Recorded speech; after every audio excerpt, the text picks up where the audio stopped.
আরে আরে, Facebook motivation of করে গেছে। এখন কি করব? ভিডিও ডিলিট করে দিব, পোস্ট ডিলিট করে দিব, কিন্তু কোনটা করব সেটাই তো বুঝতেছি না। কি আমার মতো ভাবতেছেন তো? তাহলে চলুন জেনে আসি কি করব। আমি রাতের 11:30টার দিকে যখন অনলাইনে আসি, তখন আমি ফেসবুকের মধ্যে ঢুকি। ফেসবুকের মধ্যে ঢুকে যেটা দেখতে পারি সেটা হচ্ছে যে আমার ফেসবুক অ্যাকাউন্টে সাসপেন্ড আসছে।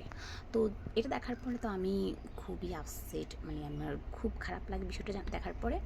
দেন আমি আমার কাজিনকে নক দিই, নক দেওয়ার পরে সে আমাকে বললো যে আচ্ছা তোমাকে আমি ঠিক করে দিব। তারপর আমার মন মানতেছে না।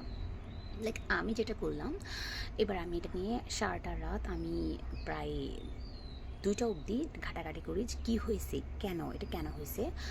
যেটা আমি জানতে পারলাম, শুধু আমার না আপনার না, প্রায় অধিকাংশ 95% মানুষের ফেসবুকের নোটিফিকেশন অফ করে দিয়েছে। অর্থাৎ এটা ওরাই করে দিছে অফিসিয়ালভাবে। এতে বিভ্রান্ত হওয়ার কোনো কিছুই নাই। আশা করি ইনশাআল্লাহ 24 ঘন্টার মধ্যে এটা ঠিক হয়ে যাবে। আর যদি ঠিক না হয় তাহলেও যদি আপনারা চান যে এই বিষয়ে ভিডিও দেখতে চান, তাহলে আমি ইনশাআল্লাহ চেষ্টা করব জানানোর জন্য, যদি আমি কোনো আপডেট জেনে থাকি। তবে সেটা আপনার কমেন্ট করে জানাতে হবে যে হ্যাঁ আপনারা আপডেট জানতে চান। তো এতে দুশ্চিন্তার কোনো কিছুই নাই, কেউ কোনো ভিডিও ডিলিট করতে হবে না, কিছুই করতে হবে না, নিশ্চিন্তে ঘুমান। এখন বাজতেছে 5টা 20।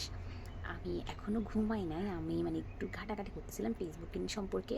দেন তারপরে এগুলা নিয়ে একটু ঘাটাঘাটি করতেছিলাম, ভিডিও বানাচ্ছিলাম। তাই আমার মতো মানে আমি যেরকমটা ভয় পাই গেছিলাম, সো আপনারা এরকম কেউই ভয় পাবেন না, কোনো ভিডিও ডিলিট করবেন না, কোনো পোস্ট ডিলিট করবেন না, যেভাবে আছে সেভাবে থাক। আশা রাখছি 24 ঘন্টার মধ্যে ঠিক হয়ে যাবে।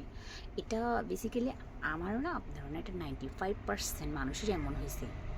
সো ভালো লাগবেন, ধন্যবাদ, আসসালামু আলাইকুম।